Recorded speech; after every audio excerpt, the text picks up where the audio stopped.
Nein, ich meine, von wo kommst du wirklich? My daddy changed the world. Black Lives Matter. Ausländer raus. His death is tragic, but the looting needs to Wow, stop. dein Deutsch ist aber noch gut. Not just Black Lives Matter, all lives Und matter. du bist wirklich in der Kante. So when can we start living together in peace?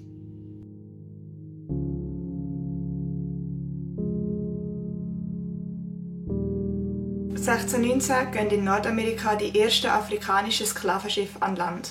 Mit der Entwicklung des Plantagensystems, zum Beispiel mit Baumwolle, steigt die Zahl im Süden sprunghaft an. Insgesamt werden ca. 12 Millionen Sklaven während der ganzen Zeit verschifft. Das ist aber nur die Zahl der Überlebenden. Die Zahl der Toten ist gar nicht bekannt. Man weiss aber, dass während dem Transport etwa 1,5 Millionen ums Leben gekommen sind.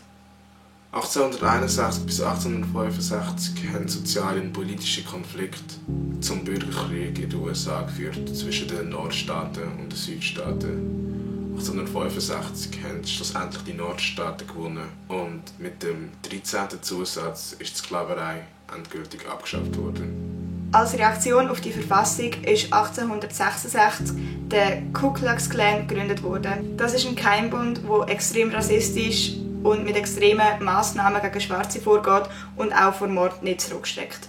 1896 hat der oberste Gerichtshof der USA entschieden, dass Einrichtungen und Dienstleistungen getrennt dürfen sein, aber sie gleichwertig sein müssen. Die Südstaaten haben aber die Gleichwertigkeit ignoriert und haben systematisch getrennte öffentliche Verkehrsmittel, Theater, Friedhöfe und Fahrstühle errichtet.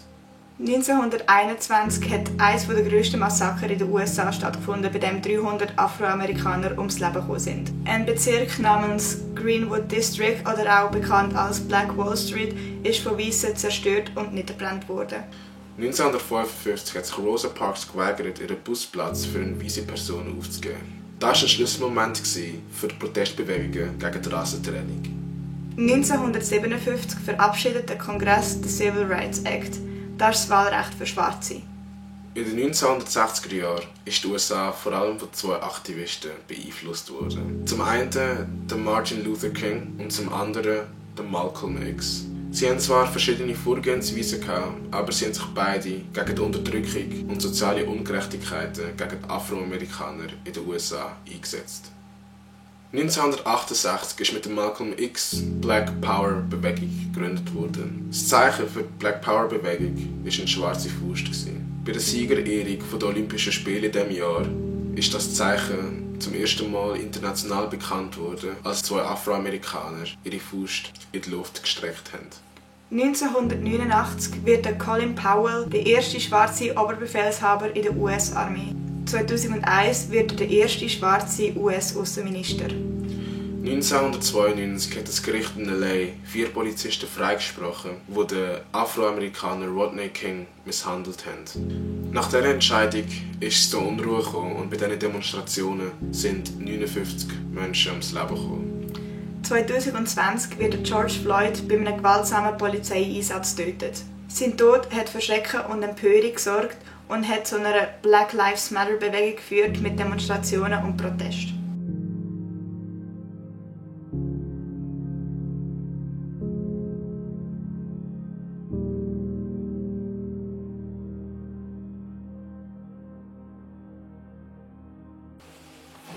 (2020) und wir sind immer noch dort, wo wir Mitte 19. Jahrhundert waren. Leider hat sich unsere Menschheit eigentlich in den vergangenen Jahren um ein Minim verbessert, obwohl wir eigentlich die Mittel hatten, um es zu ändern. Und trotzdem sind noch Leute unter uns, die halt einfach den Fortschritt zurückhalten.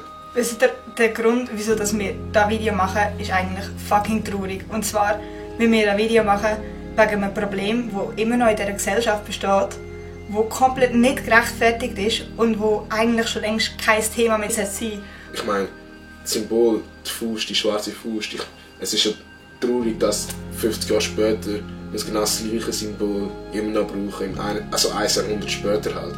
Es ist das 21. Jahrhundert, das sollte eigentlich gar nicht der Fall sein, dass man so ein Symbol wieder vorholen müsste. Die Bewegung hat halt einfach immer etwas Kleines bewirkt und das ist dann eigentlich wie fallen gelassen worden, sobald man gemerkt hat, es gibt nicht mehr so viel Druck. Und das ist trauriger, dass es Druck geben muss, dass zum Beispiel im George Floyd-Fall 4 Polizisten verhaftet werden muss es zu Riots kommen, zu Demonstrationen und so weiter, obwohl du eigentlich nur das Video anschauen und dann dabei denken kannst, so, Alter, das ist nicht richtig. Das Problem ist, dass das richtig und falsch ist nicht das gleiche wie legal und illegal, weil ich meine, Sklaverei war auch legal gewesen, aber es ist nicht richtig gewesen.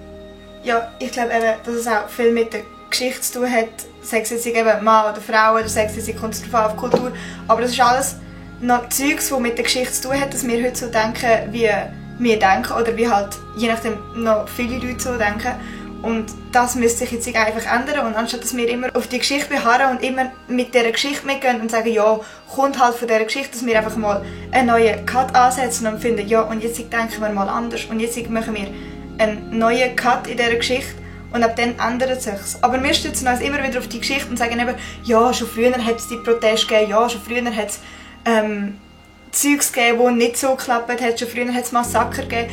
Ja, klar, hat es da gegeben und es prägt uns auch, die Geschichte prägt jeden, aber trotzdem, wenn wir so fest wissen, dass es mit der Geschichte zu tun hat, dass das heutige Denken bei vielen nicht gut ist, dann muss man doch jetzt einfach irgendetwas machen. Das ist so allgemein, auch wenn ihr so Kollegen habt, oder einfach Leute kennen, die euch am Herzen liegen und nicht wissen, dass es sie betrifft, dann finde ich das einfach nur so aus Respekt zu den Leuten, die du gerne hast, setzt dich für sie ein. Das ist Freundschaft und das ist auch Familie und so.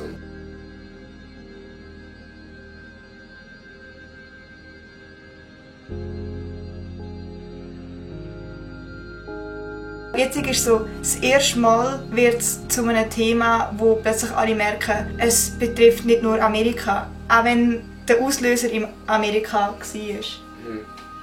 Ja, ist so. Also ich meine, USA ist einfach ein Fall von vielen und ein Extremfall von vielen. Also meine Kindheit ist jetzt, ich will sie jetzt nicht mit den afroamerikanischen Kindern in den USA vergleichen, weil ich meine, meine Nachbarschaft war nicht kriminell, aber das heisst nicht, dass ich nicht jeden Tag mit Rassismus zu tun hatte. Sei es in der Schule oder sei es auch einfach nur auf dem Schulweg von Leuten, die das Gefühl haben, sie sind berechtigt, mir das N-Wort hinterher zu rufen. Oder so kleine Sachen, wo das Kind zwischen checkst und dann, wenn du es checkst, dann entwickelst du einen Hass und irgendwann hast du es halt so viel erlebt, dass du dich irgendwie emotional gegen dem ablockst. Ja, es sind auch allgemein so Sachen, die Leute fragen, zum Beispiel, wenn sie mich darauf ansprechen, dass ich fast oft fehlerlos Schweizerdeutsch rede. Ich finde das, es hat ja nichts, die Leute denken sich vielleicht nichts dabei, einfach so zu fragen, wieso kannst du denn so gut Schweizerdeutsch, aber es ist wie nicht nötig. Also, ich meine, nur weil jemand schwarz ist, heisst nicht, dass er nur Englisch redet oder nur Französisch redet oder nur Hochdeutsch versteht. Es ist einfach die Einstellung, die sie haben, wo einfach viele Leute denken, dass es normal ist, weil einfach viele Leute sich auch daran angepasst haben, aber nur weil man sich daran anpasst, heisst nicht, dass es richtig ist. Im Moment ist es wirklich aktuell für schwarze Leute, aber es ist auch wirklich, es ist viel grösser als der Rassismus ist einfach riesig und es ist ja genau das Gleiche wie wo es eine Zeit lang viele Terroristenattacken gegeben hat, sind auch alle Muslime beschuldigt worden und auch das Gleiche beim Coronavirus. Alle Asiaten sind plötzlich die Träger vom Coronavirus geworden und vielleicht denken sie so, ja okay, das ist absolut ein kleiner Fall, aber es gibt keinen kleinen Fall von Rassismus. Es ist immer noch Rassismus, wenn du jemanden diskriminierst, nur weil er von irgendwo herkommt oder kleinere Augen hat oder eine andere Hautfarbe oder eine andere Religion. Es gibt viele Kinder, die versuchen, ihre Eltern umzustimmen oder ihnen auch zu zeigen, was sie gesehen haben. Und so. Aber es ist halt, manchmal ist so in den Leuten verankert, dass man einfach warten muss, bis wir ihre Generation sind und wir unsere Kinder lernen können, wie es richtig ist, weil vielleicht ist es für sie einfach schon zu spät und das ist eigentlich der Vorteil, den wir jetzt haben, weil wir haben die Chance, das alles zu ändern, damit unsere Kinder in einer besseren Welt aufwachsen können. Und das sehe ich in so vielen Punkten, dass ich sehe in so vielen Punkten, dass wir hoffentlich später nicht gleich werden sein und dass wir wirklich Zukunft, also eine Veränderung für die Zukunft können und dürfen sein, sei es jetzt bei der Politik, sei es bei der Umwelt, sei es allgemein bei Rassismus, sexueller Orientierung, all das Zeugs, wo traurigerweise immer noch so thematisiert werden muss, obwohl es schon längst nicht mehr Thema sein sollte, weil es eigentlich selbstverständlich sein sollte. Und ich glaube, es hat eben auch viel noch damit zu tun, weil das Denken eben so in den älteren Generationen noch ist. Und wenn man jetzt schaut, wer alles an der Macht ist, dann sind es meistens ältere Leute. Sprich, wir sind noch sehr viel geleitet oder alles, was entschieden wird, kommt extrem von den Eltern aus. Und das ist vielleicht einfach auch mal etwas, das geändert werden in der Gesellschaft, dass jüngere Leute an die Macht kommen, die ein anderes und ein jugendliches Denken haben und so viel gescheiter handeln, weil sie genau wissen, wie im Moment gehandelt worden ist und dass da, wo im Moment gehandelt worden ist, einfach komplett falsch war. Ja, Spieglein, Spieglein an der Wand. Wer ist dann eigentlich noch Schweizer im ganzen Land? Lieber 10 Neger als ein Kosovo-Albaner. Bin ich eigentlich hier in Afrika? Immer noch schwarz, schwarz, schwarz.